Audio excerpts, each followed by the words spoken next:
live from the 815. Thank you for joining us. This is Paul Wilson. And Chris Emke. And Justin Tyson. You're listening to the Diesel Performance Podcast.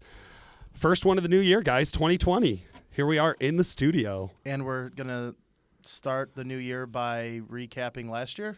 Yeah, pretty much. Actually, we should have done that last week. I know, but we weren't all in the office together through the holidays, so we had some kind of days where some of us were here and some of us weren't.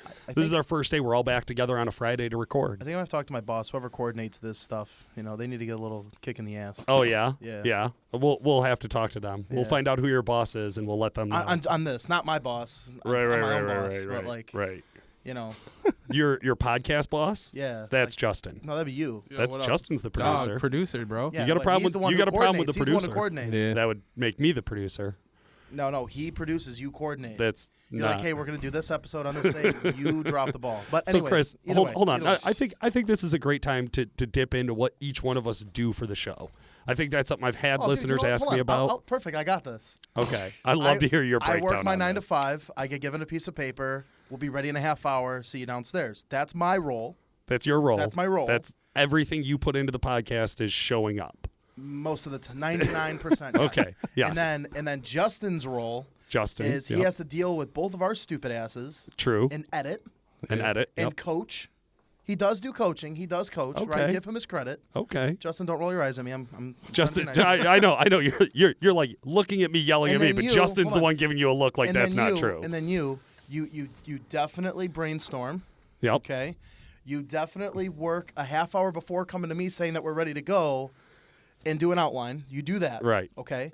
But we've had some brainstorming sessions about what to do or what not to do. No. In all seriousness, the three of us talk very often about what we're going to do for the podcast. Yeah. So the three of us really do get involved with putting these ideas together and producing some of this content. Justin has been a huge help for me to jump in on episodes like History of the Power Stroke. Justin did half of all of the research. Yeah. So he also can jump in at times and do the research. He also has jumped in and hosted podcasts Yep. before. He's jumped in and done interviews with you at UCC. Well, I was just going to say the interviews with me at UCC DPC. Yeah, I mean, the UCC thing, when we were there in 2019, I mean, Justin was a huge, huge help to me. Yeah. There were times where my anxiety was getting the best of me, just a lot of people and having to go up to these people and not knowing how you're going to be accepted, Sure. and invited to, to be able to talk to these guys. Can I say one? That's something that's always crazy to me is how excited people are to talk to us when we have a microphone in our hands. Yeah. Yeah, it's wild. Very true. But no. This has been a really exciting and fun year. Justin's come onto the podcast full time with us to work with us on all of the shows throughout 2019. He's done all of the editing, so that's been a huge help. Mm-hmm. Chris, as much shit as we give Chris does jump in and help out a lot. We make this show happen, and it is a labor of love, man. Every single week we have to come up with a new topic, and I don't know how many times we talk about it on Wednesday. Yeah. We have Thursday. a whole bunch of ideas. Then we talk about it on Thursday, and we start eliminating ideas like, no, that's going to be too much work. No, we can't get a hold of that person. No, we can't do this. So we start eliminating stuff. And then Friday, which is the day we generally record, all of a sudden it's a mad scramble to like, oh my God, what are we going to do? We need to record this, edit this, and publish this today. Well, Also, for the record, Paul and I have 9 to 5 jobs because he mentioned he had a 9 to 5. He does. Yeah, he we likes to all throw have. that in there like, Here. like this is just we a all side do. thing for Yeah. him. Yeah, no. No, we all have a 9 to 5, but I think that probably the last 4 months, 5 months, Paul, with our listeners, we've asked if you have ideas, if you have a recommendation on what we should do an episode on. We're like being serious. You know, Paul, myself, Justin. I mean, this is something now. The podcast is what, 3 years, 4 years? Dude, it's like it's coming up on 4 years. Okay, 3 years of probably legit serious, gas pedal on the floor, making it happen, doing the business of diesel podcast type thing. And I wouldn't say we're running out of ideas. That's not what I'm saying, but I'm saying fucking help us. Make things a little easier. We could be a little more creative if there was just a little bit better of a starting line for us to kind of work off of. We don't know what you guys want to listen to. We don't know what you guys want to hear about. One of the best places I've been pulling topics from is from our Facebook group. Yeah. So if you guys haven't jumped on and joined, it's been blowing up exponentially. We have more and more people joining the group every day. It's fans of Diesel Performance Podcast. You can find it through our Facebook page, Diesel Performance Podcast. But yeah, that's a great place to go. talk about episodes, suggest ideas, ask questions. We have a lot of guys in there asking for like troubleshooting or maybe just future build advice and things like that. It's a great place to go and get our community involved and kind of be a part of a whole bunch of guys and girls who give a shit about this, right? So that's been a lot of fun. We really appreciate all of the listener participation. We get so many messages. We get emails. We get phone calls. Guys, we love it. It really keeps us moving. I just shot you one the other day, Chris. Yeah, no, there's been there has been some love, some hate, some constructive criticism. I shot you 2 the other day. Now I know what you're talking about. So Yeah. I shot you one first. That's like, God, and I feel so bad I didn't print off your name. Yeah. You know who you are, but you shot us a message that just said, "Hey guys, I love the podcast. I will be building my truck emissions equipped in the future when I'm ready." Yeah. That means a lot to us because I don't think that message was out there in a really big way when that listener first started doing research. Right. So that meant a lot to us. We also got another guy who says, "You interrupt me too much." Yeah, I've never had anybody say that I'm not the aggressive one in a conversation. I'm pretty sure that's the first podcast video or anything that he has ever seen with the two of us. Because like, if he has seen anything in the archive, like it's complete. It was funny editing. Opposite. I did the video on that one too, and I was like, I didn't know where to cut to go to the other guy because you would both be talking at the same time. I was like, shit. Well, usually if I'm in a talkative mood, which isn't like. In these scenarios or like in videos, like I get a little shy and I shut down, so then Paul has to pick up the slack. When I'm in like my mood and I want to talk, like Paul clearly gets annoyed. Like he wants to like have the spotlight for talking and communicating and things like that, which is good. But that was overall a good video. That was a blast. It was a lot of fun. All right, so I wanted to do some quick stats just to kind of give people an idea of how big the podcast is. This is absolutely insane. So on the topic, like you said prior, of the podcast, the fans of the Diesel Performance Podcast, those Facebook groups, people private messaging or Facebook messaging on the Duramax Tuner site or Facebook page, of listeners and things like that, guys that call into the shop and things like that.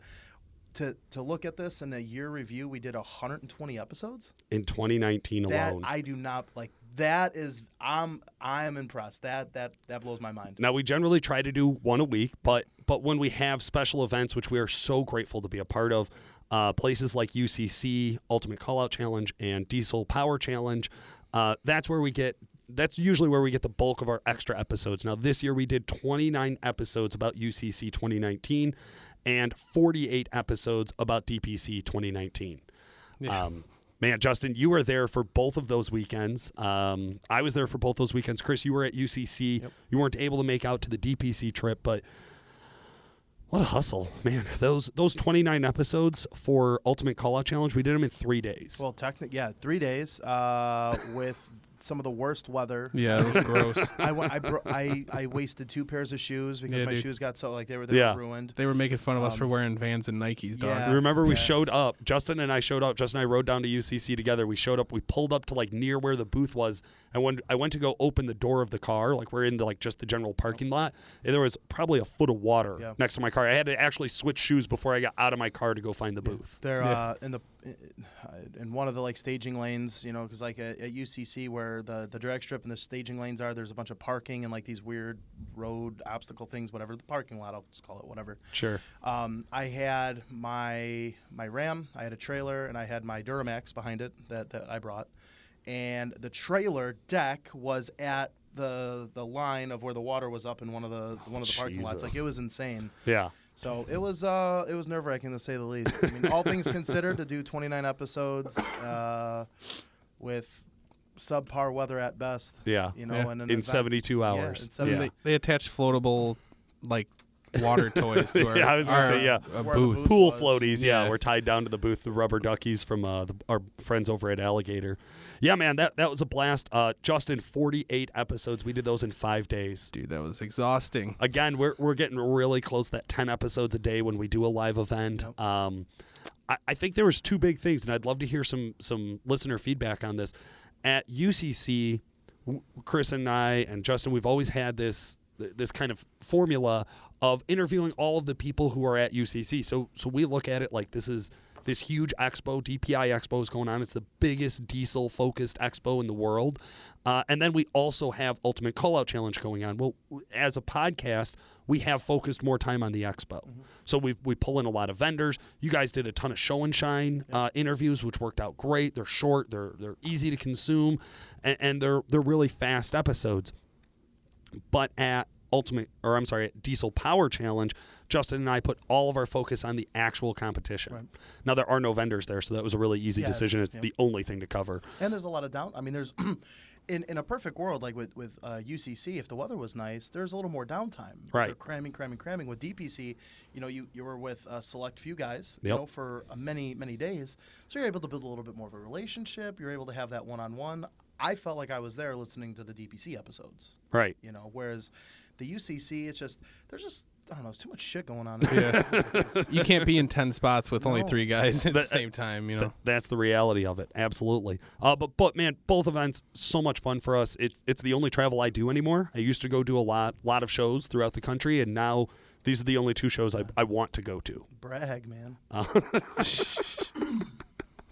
But with all of that, all those episodes, there was almost 530,000 downloads just in 2019 for the year of 2019. Yeah, and then a year to date. So I remember a milestone. Wasn't that long ago where we broke 1 million downloads. Yeah, and then there was some statistic skewing of how the downloads came in and that kind of. So these numbers, I'm going to flex on this one because I take a lot of pride in it. Those numbers were a little more, I think, at one point. They were. With the Libsyn and the we lost. iTunes. So we lost about 30% of our statistical downloads with the way that they recalculated things. So how they measure downloads has varied over time, right? So they've gotten more accurate. So when we first launched the podcast, I remember when we had our first episode with 100 downloads. I remember when I had to go through and share every single podcast through every Diesel Facebook group I could find. So annoying. I would go on my Facebook and it would just be Paul Wilson shared. I'm like, dude, get a life. Yeah. Dude. But it worked. It worked. It got us to that 100. It got us to that 1,000. It got us back when Danny Voss was around. It got us to 100,000 downloads. Yep. That was huge. Yep. I never in a million years when our old producer Rich showed up with a cake that said 100,000 downloads, thought we would one day be talking about 1.6, almost 1.7 million downloads in our lifetime. It is humbling. It is crazy to see where this has gone. I mean, it's just crazy to think that there's a lot of people or enough people out there that want to listen to us. Well, a lot of people say diesel is a niche market, but it goes to show you there's a ton of people that are enthusiastic about it. For sure. It's diesel as a whole, right? And then there's performance, but there are so many caveats to the industry. Sure. There's racing, there's sled pulling, there's daily driving, there's street trucks, there's dyno queens, there's tow rigs, there's work trucks, and then you have these guys that they want a little bit of everything. Isn't it funny for us? We started with all of the things that are the most rare. Yeah. Not a lot of guys sled pull. Yeah. If you compared diesel owners to sled pull hobbyist, it'd be a very, very minute percentage. And then same thing as you went down your list. All these things are very rare. And then towing and work truck, it's like to us is the bottom of the list. It's like, oh, that's the most rare guy I talk to. No, that's probably the most common. Well, that's really the most common of why people buy a truck. I'm going to throw something else out there. Now, granted, there are the late teens, early 20-year-old guys that are farmers or they're union workers or they work out in the oil field, whatever their job is, right? Those guys use their trucks for trucks, but what I've seen in like my friends group, and you see this a lot when I travel, is guys get into these pickup trucks at an early age because they can go fast, right? So they build this truck, they want to go fast. And as time progresses and they get a little older, they get more involved with what the diesel truck was purposed right, for. The original design like of it. I think about myself, 18, wanted to go fast. Yeah. 21, 22, wanted to go fast. Built a couple trucks, did that kind of thing. When you started here, you talked about two-wheel drive VP44, the baddest truck on earth. And I'm like, that sounds almost useless. We live in northern Illinois. And I had a built motor. You can barely tow anything with it. The 07 and stuff like that. And I've had, a 1,000-horse two-wheel drive Duramax. I've had a couple of, four-wheel drive Duramax trucks. Now, I don't take my truck out of the garage, honestly, unless I'm hooked up to the boat or a trailer. Yeah. Like, I don't use my truck for anything else. I barely even drive it other than that. Yeah. So now it's a recreational use or purpose, So it's just, it's odd to see what it was when I was 20 versus when I was 30, and the difference of use. And I see that a lot with a lot of my customers. I'm blessed enough to be here going on, it'll be 6-7 years, right? Yeah, you got to be getting up there. And in dealing with guys from when I started in 2014, 2015, and then don't talk to them for a year or two, and like, hey, Chris, I got a new truck, blah, blah, blah. And now I'm dealing with guys, we've grown together, and they're like, oh, yeah, I still got the truck. I still play with that truck, but I got this truck now, and this is the tow rig. And, I really want to do, like, just a lift pump and a tune and just, really make it reliable. And I'm like, you got smarter with your money, So it's really cool to see that how everything evolves, essentially. Absolutely. And the podcast, I think, is a useful tool for that. It is. And I think as we talk about things evolving and people evolving, the industry evolving, we can kind of look back over some of our most popular episodes and see some of that change going on. Mm-hmm. Lifetime statistics, which are only pulled from November 1st of 2017, so after the statistic change.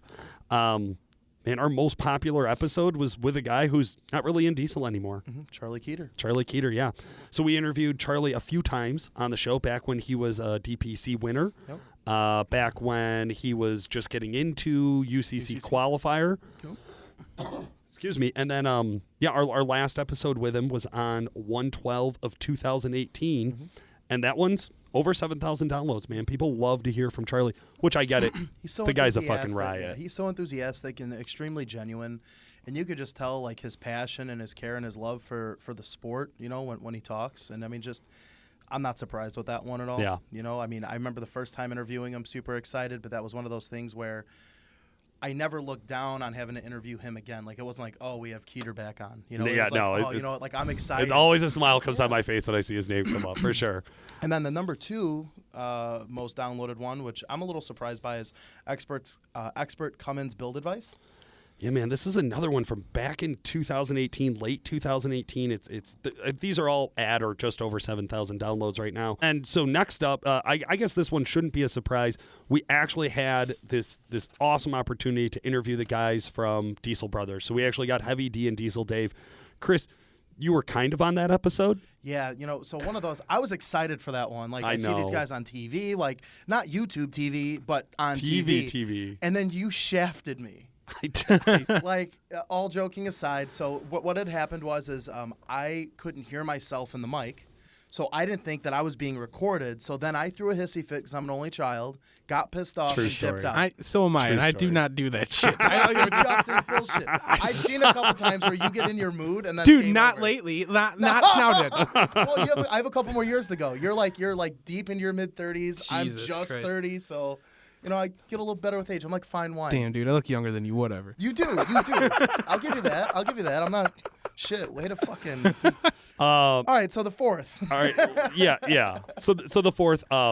This one I thought was a blast as well. Justin, you've met this guy. He's a fucking riot. Yeah. 6'4" leader, Power Stroke legend, JD Gleason. I'll tell you what. So glad to see him in the top 5. That had an everlasting impression with me. I've had buddies with 6'4s. 6'4s definitely have their own very unique reputation in the industry as being wildly unreliable. He sold me. I would totally buy one. Agreed. I wholeheartedly agree. But it's like being privileged to be friends with him on Facebook and share some conversations in the past. He has a passion for that platform. Yeah. He knows that platform, and if he touches the truck, that motherfucker does what it's supposed to. Oh, I don't even know how many years he or somebody's truck he has built or worked on directly has been at DPC. There's a reason for it. Yeah. These guys, they do. They got a serious fucking handle on these trucks. All right, man. And then, Chris, I think this is one of my all-time favorites, 600 horsepower LBZ $10,000 budget build episode. Yeah. This was a rowdy good time. Was that with you guys and Tyler Franzen, I believe? Are you sure? No, I thought it was with Pete. Wasn't it? No. Tyler was that's 15. the original. That's the original budget build. Yeah, but we haven't done a budget build episode in a long time. And you do talk about them. You bring them up when we have our meetings or whatever. I always say they're played out. We've done them enough, but apparently people like them. People like it, man. People like the budget build. Was that the one at the end of the season? I'm pretty sure this is the one where 12-17. So it wouldn't have been last year. It would have been the year before it.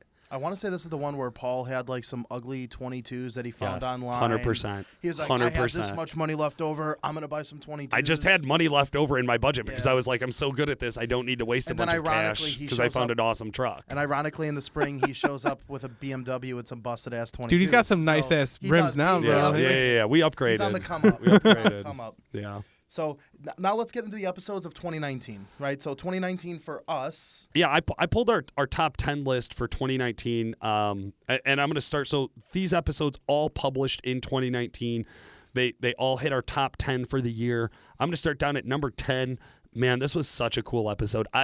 If you want to talk about passion, I don't know that anybody beyond Tony Burkhart has more passion for sled pulling. I mean, when I think of sled pulling, I think of Dirty Hooker Diesel and Tony Burkhart. I just really do. And after the truck started on fire at UCC and then literally was torn apart and put back together and sled pulled the next day and kicked ass, everybody wanted to hear from him. We knew we had to get him. This was such a get. This was such a cool one. UCC parking lot, tent, minimal resources, minimal tools, saw what they were capable of doing. If I had a truck, I would have him work on it. This one, not even second guess it. His crew is camped the whole 9 yards. Absolutely. And to hear about the industry too, because I remember so clearly Tony talking, and you could feel his gratitude when he talked about other competitors, other camps, people from the qualifier bracket, everybody who was at the show coming to try to help. Yeah. Whether it was help with labor, help with parts, help with get them fucking coffee, bring them food. Everybody wanted to see that truck come back to life, and it did. And it's an amazing story. If you have not checked out that episode, go back and listen to that. Go back and listen to that one, man. Number 9, chief engineer at Ram, Rod Romaine. I want a new Ram because of him. How exciting was it? It was super cool. This was another one that I felt like, without all of the hard work, I mean, we didn't even mention, guys, altogether, I just looked at it today, before this episode, we have 367 published episodes. So we were probably at like 3-something when we interviewed Rod, and I feel like if we hadn't had that experience of doing 300 episodes and really putting that labor of love into this show, we would have never gotten Rod. I stalked him through LinkedIn. You know what I mean? Like I tracked this guy down like a straight up creep, and he was awesome. No, he was awesome. That's such a dad move. I stalked someone through LinkedIn. Well, he is a dad, so it makes sense. Dude. That's right. Oh, God. All right. Well, hey, next up, number 8, Turbo Talk with Nick Pregnitz. No surprise. No surprise. Pretty much anytime we can get Nick on the mic, it's a good download. It's a good episode. It's a good interview. He's such a good balance for the two of us who are so much more high-strung, so much louder. Yeah. Justin, I think you put in the blooper reel this year, this clip where I was in the truck with Nick, and I'm like, do you feel like I'm always yelling at you? And he's like, yeah. Kind of, yeah. Like, his nice way of being like, yeah, shut the fuck up. But like, yeah. No, Nick, listen. A good balance. He is. He's a great balance for the show, and he clearly, he knows his shit. He keeps our pH at a 7, that's for sure. Just so everyone knows, in editing, Paul has to come down like 2 decibels compared to everyone else. Oh, yeah, dude. I'm not going to lie. And then my laugh comes down 10. So. Yeah, no, I use a compressor for that.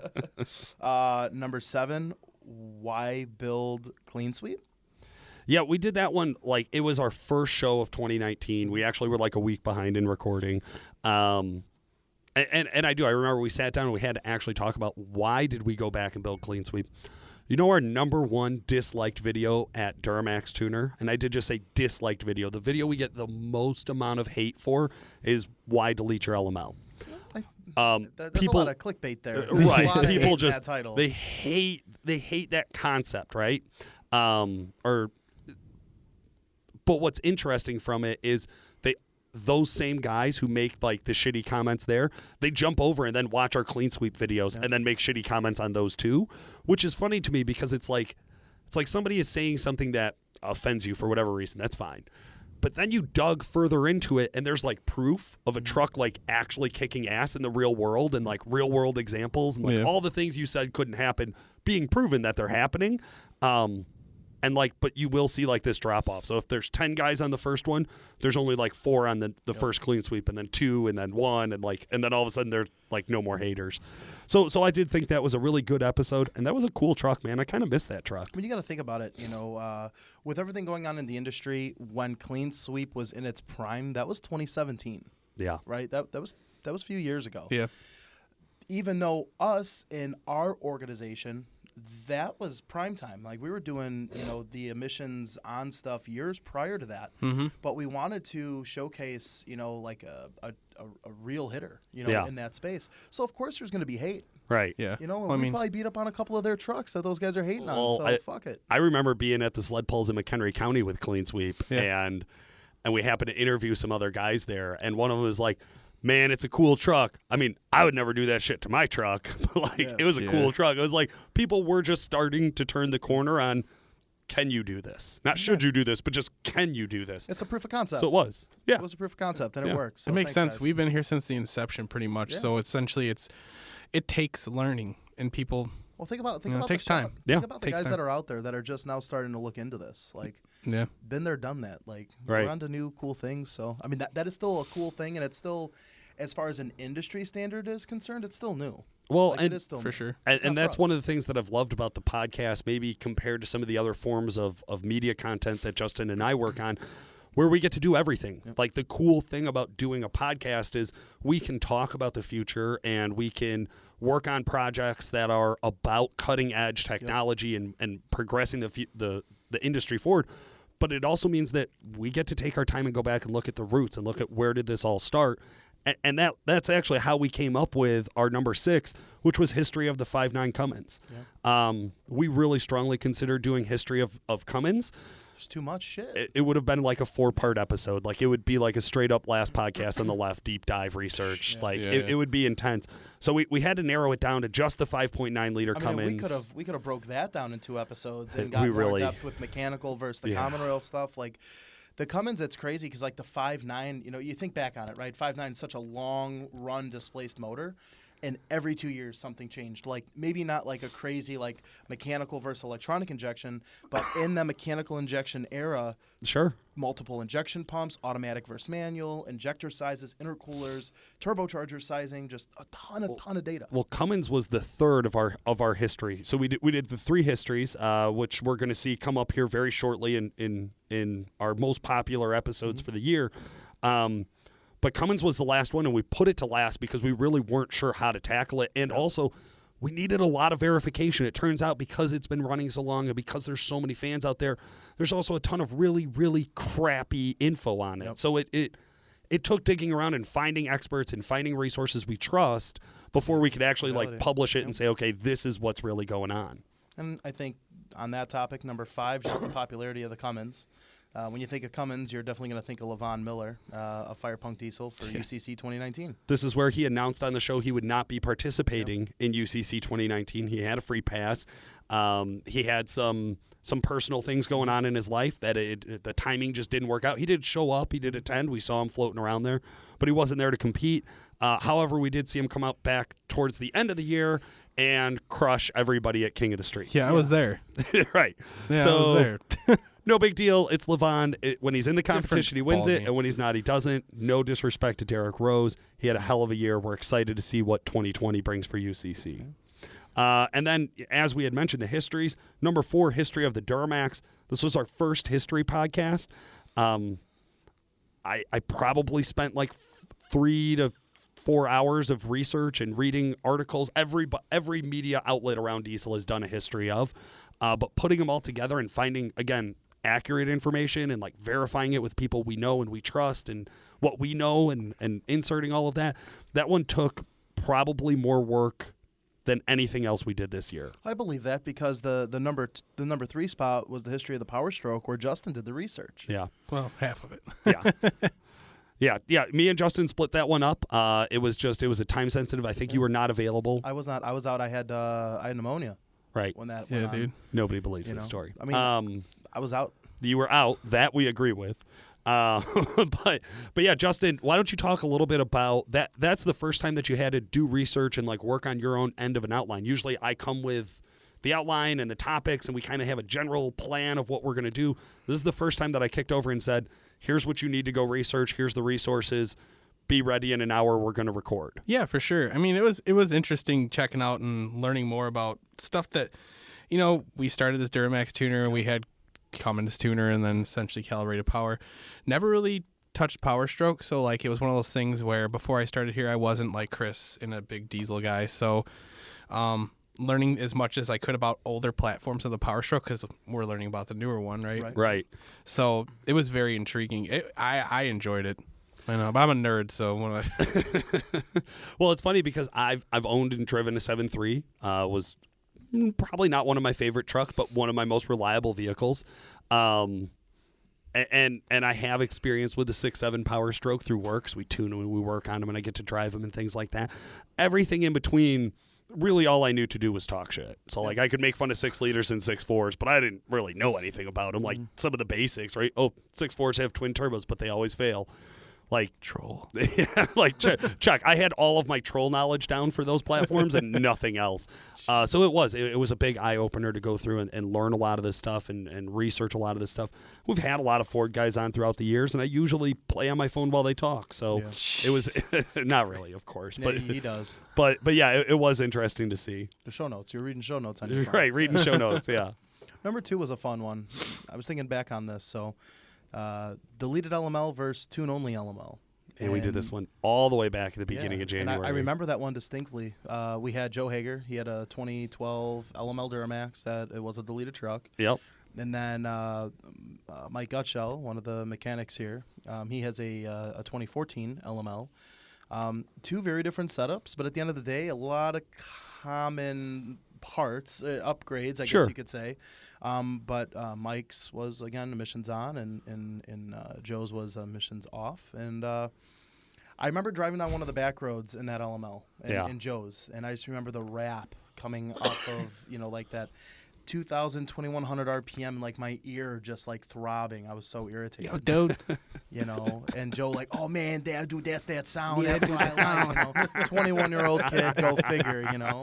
But no, it's just like we're going through these, and I'm like, I remember this one. Yeah, I kind of remember that one. That one sticks out. Like that one's like, I remember that one like it was yesterday. Yeah, absolutely. So that was a fun one. No, that was a fun one, and those were both really cool trucks. Yep. Mike still has his truck. One of my favorites. Yeah, no, it's proven itself. We used it all this past year for sled pulling. Still got the wrap on it. It still has the wrap on it, yeah, so you can't see it. It's camo. Yeah, dude. Can't see it online. Digi. And then number 1. Number 1, man. EPA plus emissions equals the death of diesel performance. We clickbaited the shit out of this title. Hell yeah. The EPA came out with some final settlements this year. The biggest one being against Corey Willis and PPEI. It was an industry changer. Corey Willis is a leader in this industry, and we like Corey. We've all met Corey. We've all hung out with Corey. He's a great guy. To see PPI get whacked the way they did was probably less of a fine than I think a lot of people would have estimated. Yep. And you can go on to the EPA's website and look to see what the exact amount of that fine was. And we've read some fines and showed, hey, man, people have gotten hit with these huge dollar amounts. But it shook the industry because there's a lot of other companies that are feeling the wake of that hit. And so I think that episode, if you have questions about how, like, people keep saying things like, oh, the EPA's new rules. They're not new rules. This is just a new settlement. I want to touch on that, too. The stuff that's going on with the EPA, this has been going on for years. I underestimated the amount of reach that Corey over at PPEI had when he started making his statements and started going public with information. All of these people now, the new laws, the new EPA, and all because of posts that Corey over at PPEI was doing. So, definitely underestimated your ability to reach, Corey. It was very impressive to say the least. But it is an awareness, and people do need to know. Absolutely. So and I think what we're going to see is a lot of positive movement in 2020 over this. There's been a lot of questions about about the clarity of the rule and the interpretation of the rule, and about how that rule is going to impact businesses and owners. There's some real shit happening in the United States and in Canada. We just heard about a big new law in Canada. Ontario, am I right? Ontario. Yeah, Ontario. They just passed new legislation pretty much kicking everybody in any sort of diesel modification industry out of their province, the entire province. So that's a big swing in the industry, right? I think a lot of people who are maybe deep insiders kind of know what that could mean to them in the future, but these are real things that are happening in our industry. One of the other things we haven't really touched on yet, wasn't a part of this episode, but I wanted to talk about with the industry changing in a massive way is losing Diesel Power Magazine in print. Oh, yeah. Truck Trend, Motor Trend cut all but I think 2 of their printed magazines this year. We're still waiting to hear what that exactly will mean, right, or how that exactly will look going into 2020. We're hoping to have KJ on in the future to kind of give us some clarity on that. I know I've been following him and all of his live broadcasts to try to stay up to date on any information that's out there. They have announced DPC will still be going on, so that's a for sure. That is happening. The voting and things like that are going to be a little bit different this year, for sure, right? But yeah, it has been a wild year in 2019. Mm-hmm. So we've had a lot of fun. We've seen a lot of change.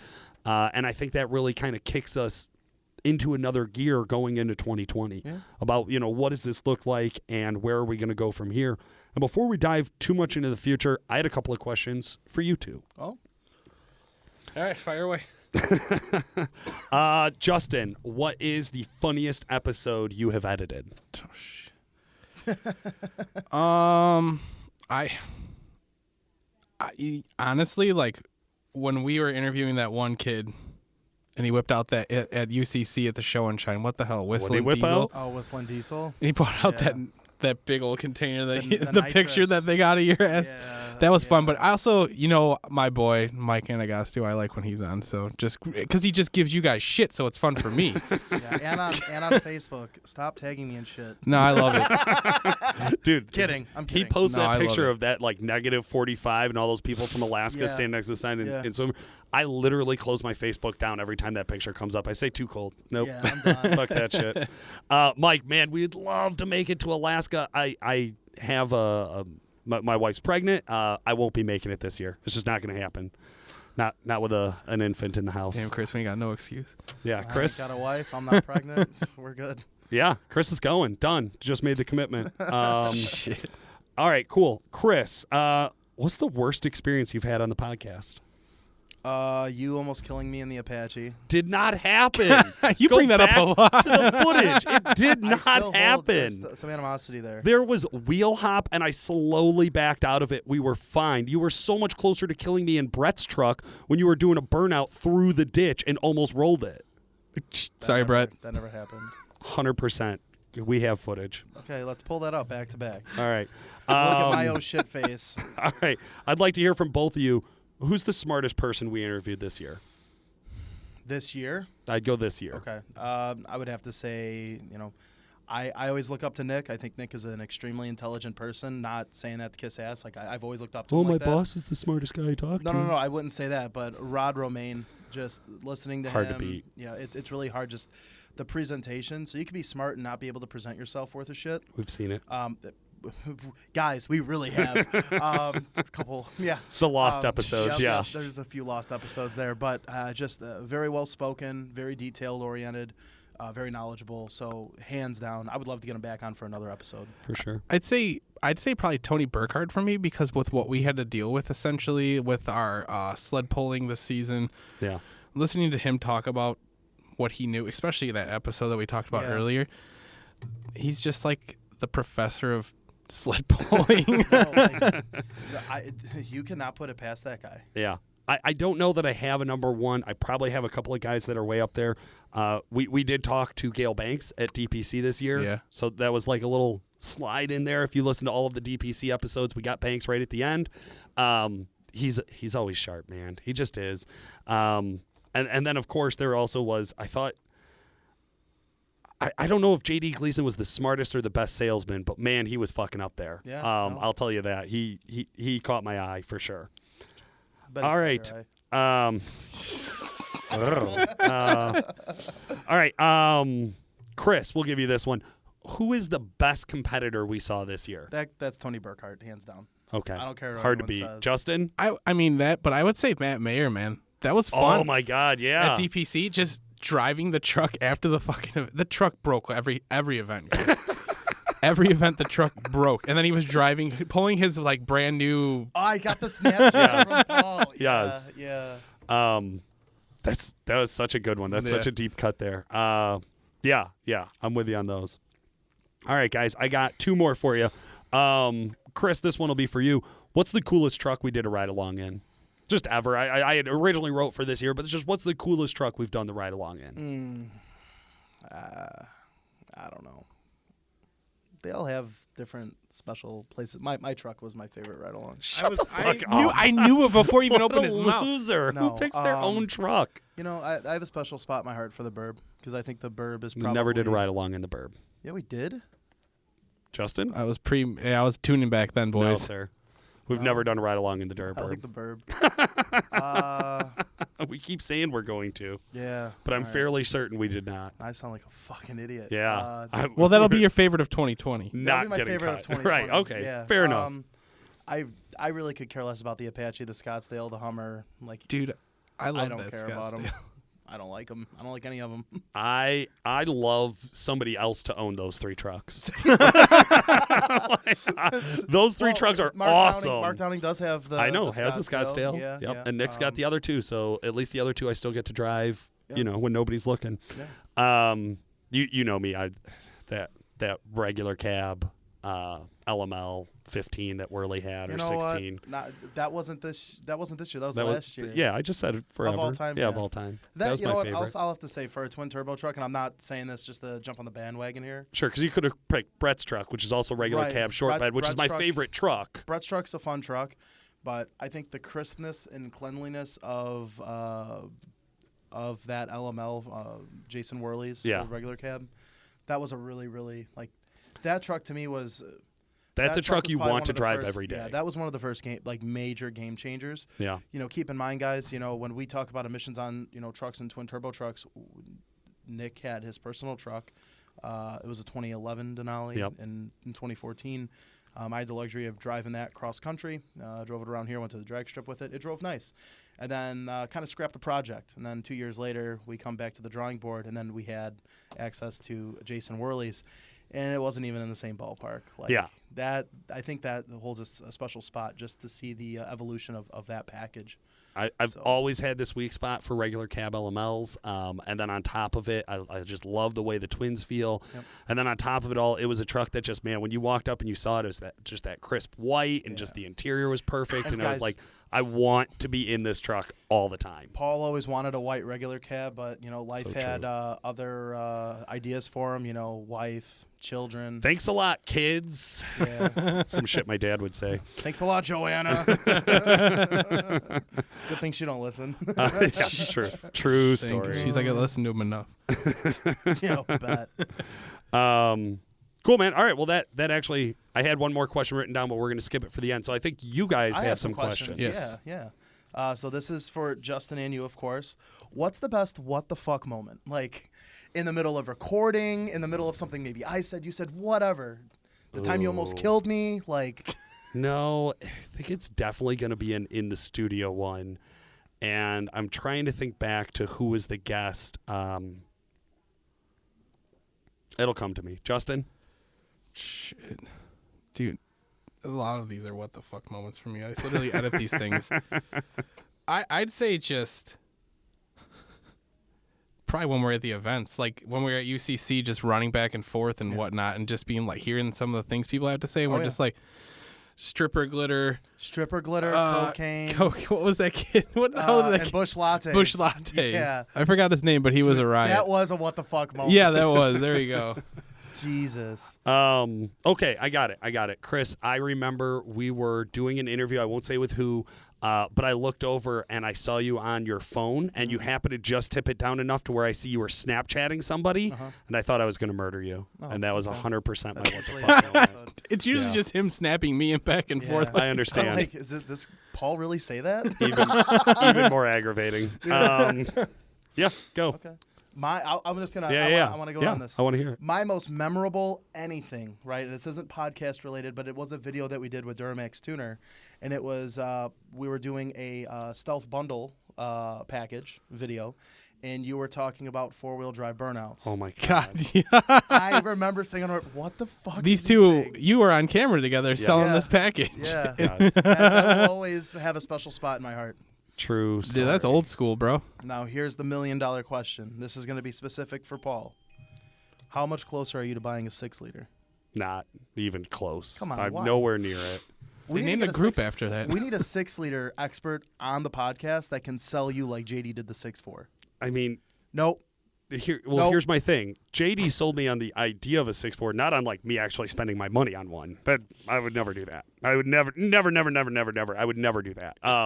And the 6-liter is like so much further away from me than the 6.4. I mean, the 6 liters are probably. If I hit the lotto and I got bored of buying every other vehicle I ever wanted and everything my other family members all ever wanted, and I like just I had so after nothing the else to Lambo buy. and the Ferrari, Oh, a 6-liter. those, yeah.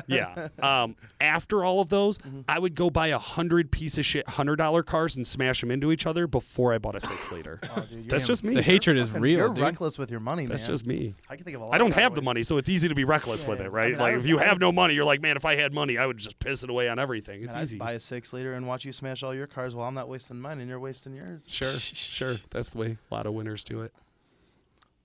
All right, so Justin? for you guys, and this isn't just when we did podcasting, what was your guys' favorite events of the year? Mine was the first year of UCC that I was able to go. Yeah. Because I wanted to go the first 2 years. I wasn't allowed to go or able to go, however you want to word it, just with staffing and whatnot. So my first year at UCC, 2018, is hands down the most memorable event that I would say I've been to. This year's DPC, I had to do half the amount of work because Justin was there. And it was the same amount of time, and it was in a beautiful place with beautiful weather. The scenery, I'm sure. And it was just, the whole trip was amazing. The crowd, like being there my second year now, also made it really, really comfortable to go around and kind of meet everybody and be a part of, like, feel more like a part of the team as opposed to just some weirdo with a microphone. Yeah. So DPC this year was my all-time favorite. What's the rowdiest you've ever gotten on a work trip, Chris?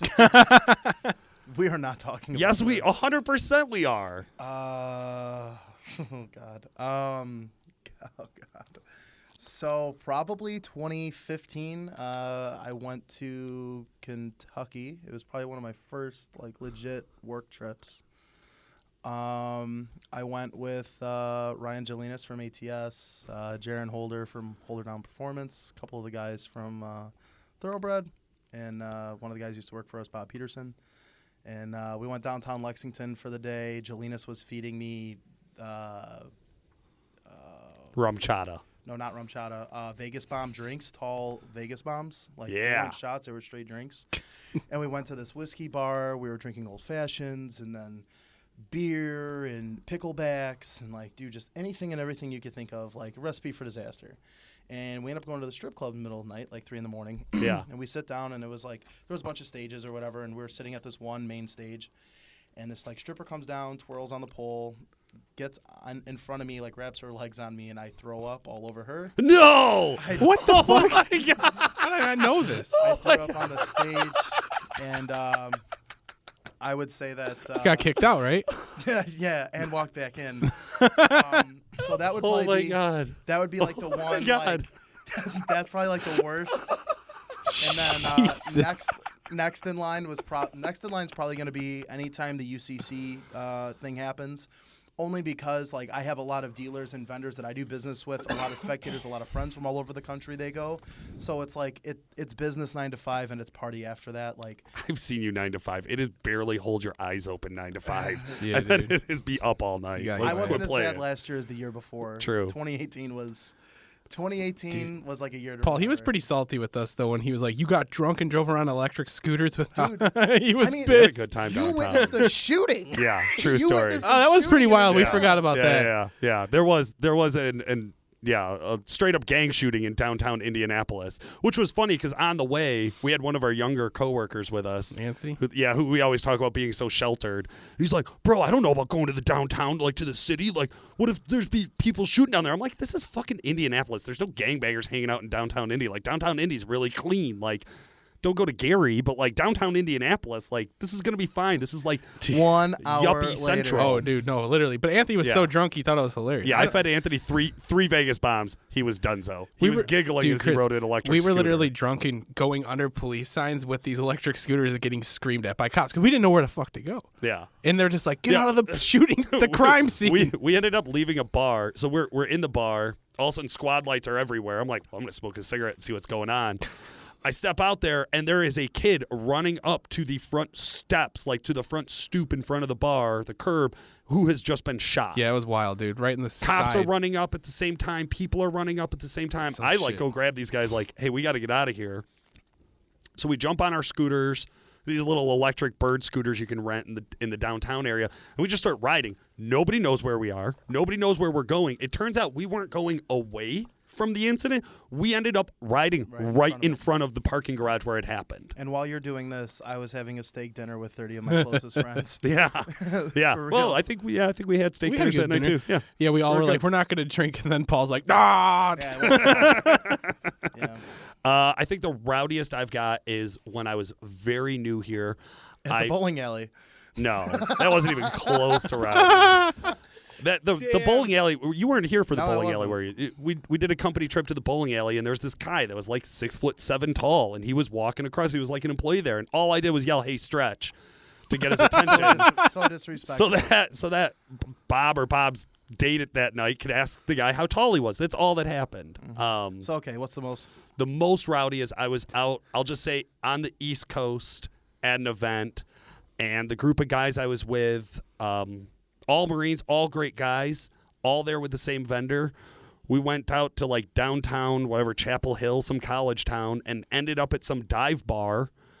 And the next, they kept ordering rounds, and rounds came 10 shots at a time. Oh, yeah. Because there was shots. 5 of us. So the next thing I know, I'm taking a piss in the bathroom, and the guy in the urinal next to me is like, oh, look at this. And there's like a little advertisement above the urinal, and it's like a plastic case like bolted to the concrete wall, and it had some other tuner's name in it, like some local guy. And this guy, I don't know that he flushed, but he put his feet right up in the urinal, grabbed that thing, and ripped it off the wall. And I said, we gots to go. Oh, my God. I think I know and who did that. the night then pursued to get crazy from there. Nice. I guess I ended up back at the hotel, allegedly running down the hallway, grabbing everybody's do not disturb signs and throwing them in the air and saying, wake up, bitches. I like that. Yeah. That was a classy move. The incident that I first said, that was allegedly, too. Yeah, So, allegedly, right, allegedly. what's the next question you got, J-Bone? Shit. So worst guest. Worst guess. I'm not going to mention the name, but I'm going to go back to a couple of the burner archives that we weren't able to publish. Yeah, so there are, I don't know, 10 or so episodes that we've done over the last however many years that we just couldn't work. Whether the content just wasn't there, which I think is what you're referencing. Man, we had an awesome one with these guys at Amalgamated who do like chemical manufacturing for diesel fuel additives like that. Yep. for industrial scale. And our sound quality was just so bad on that call, we had to scrap the episode. I've always felt like we missed a huge one with that one. Those guys were sharp. You're supposed to say Jim. Yeah, no, okay, worst. But if we're getting back to the worst guest, Jim, because then, I have to admit that Jim's been on the podcast, and it's not something I can hold over Our him. boy Jim Rendon. Yeah, we love Jim. Yeah, Speak for yourself. The meme king, TikTok god. That is TikTok God for sure. We're all good at something, guys. We've had some rough ones over the years. I've listened back to like some of our like starter episodes, like we first got going, and there were some killer ones, and man, there were some ones that just flopped. The tough thing is that when you're picking a guest for the show, you have no fucking clue. We've had guys who say, hey, I'm a huge fan of the show, listen to every episode, come on the show, and then talk about wanting to delete their LMM. Yep. And I'm like, bro, if you listen to the show, if you heard us say 1,000,000 times, we don't do deletes, we won't give delete advice, like we can't. And like just Yeah, I've had my heart sink like that a few times. I've also had guys who you get them on, and they talk. All of a sudden, you tell them you're recording. And then they shut down. Mm-hmm. Yeah, that happens a lot. Yes.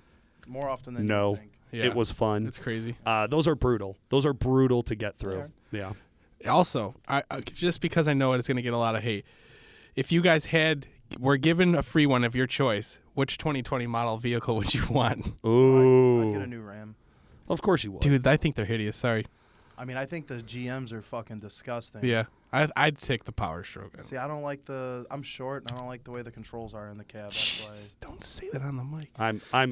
I'm of average height. I could handle the Power Stroke. Yeah, nice. no, listen, I do the Duramax. God, I don't know about those 2020 Ford ECUs either, though, huh? Yeah, I guess That's true. There's some real every questions few out years, there. Every 4 years, there's a hurdle. I feel like the industry got around the L5P, or at least the start of getting around it. With the HP tuners, and now the Ford I think has stepped up to the plate, and they're like, here we go. So they're in another situation where it's locked out. So it'll be interesting to see what happens there. 2020 Ram too, though, right? Nobody's tuning those yet. Didn't I start seeing 2019 stuff? They just got. I think they're just hitting. You can order them online.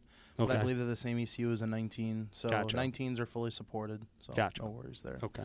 Now I think here's the $1 million question, right? And it was the last one that you didn't want to ask, but Yeah. this is like a group thing.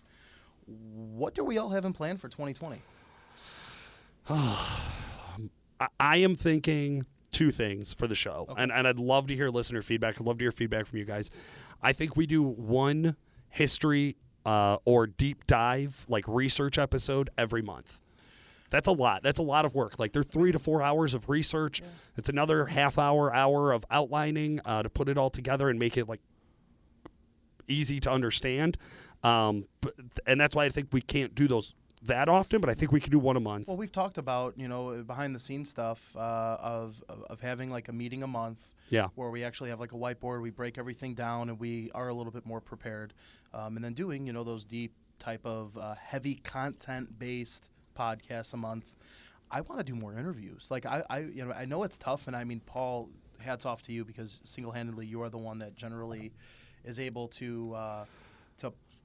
Dude, we got the right equipment for phone interviews now. But I mean, with all the engineers, the GM, RAM, so on and so forth, like it would be really cool for that because it's like I know what we do in our R&D, right? But there's a whole nother skew of R&D that takes place from the manufacturer, and it's just really cool to kind of get that inside scoop and understand how and what and how they decide what they decide and choose what they choose. How often do you hear mechanics hating engineers? It's so cool to hear from engineers once in a while to be like, oh, wait, this is why they did all that stuff. Like, you're right. It's not to make it easier to work on the car. It's to make it easier to own the car. Yeah.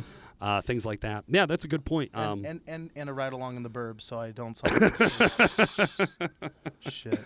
How about you, J-Bone? Yeah, J-Bone, what do you want to do this year? Dude, I don't know, man. I like the events. Maybe we can go to Alaska. So more events? That'd be cool. J-Bone wants to do more events. I like it. All right, yeah, I think one history or like deep dive research-based episode a month. I like the idea of more interviews. I like the idea of J-Bone going to more events. Mm-hmm. I don't know how many more I want to do. He just said the fat goose egg. Yeah. Sorry, I threw you under the bus. Right, yeah. No need to tell them. But yeah. I think that'll be a really interesting year. Anybody you guys got on the hit list that you want to see come on the show? Anybody you guys are like, man, we really need to go get? I'll tell you right now, I want somebody from Ford. I'm really looking for a Ford engineer who has something to do with trucks to come on the show and talk to us. I think, you kind of hit it earlier with getting KJ on just to have a better understanding of the whole inner workings with Truck Trend and Diesel Power Mag. Yeah. The Diesel Power Magazine's been something that I grew up with, getting into the diesel industry for years. I remember back in 07, 08, flipping through those. So that was kind of a hard pill to swallow. So that would be good, for me. I really like when we interview engineers or someone like essentially like someone giving us quarterly advice on what's happening. Like if Nick's on, I really enjoy hearing it because when he's on the mic, he tells us a lot more than when we're, in the office with him and whatnot. What would also be good is to get an EPA agent. Yeah. I think I'd love to hear from him. That'd be, just Not in a combative way. I just really would love to hear from them. I'd love to hear what.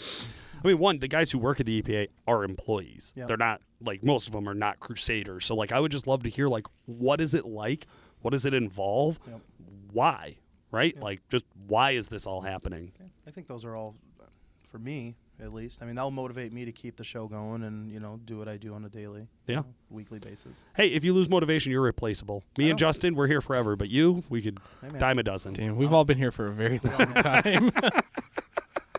All right, well, for today. I was just going to do it. Yeah, absolutely. For today, this has been Paul Wilson. And Chris Emke. And Justin Tyson. Welcome to the new year, guys.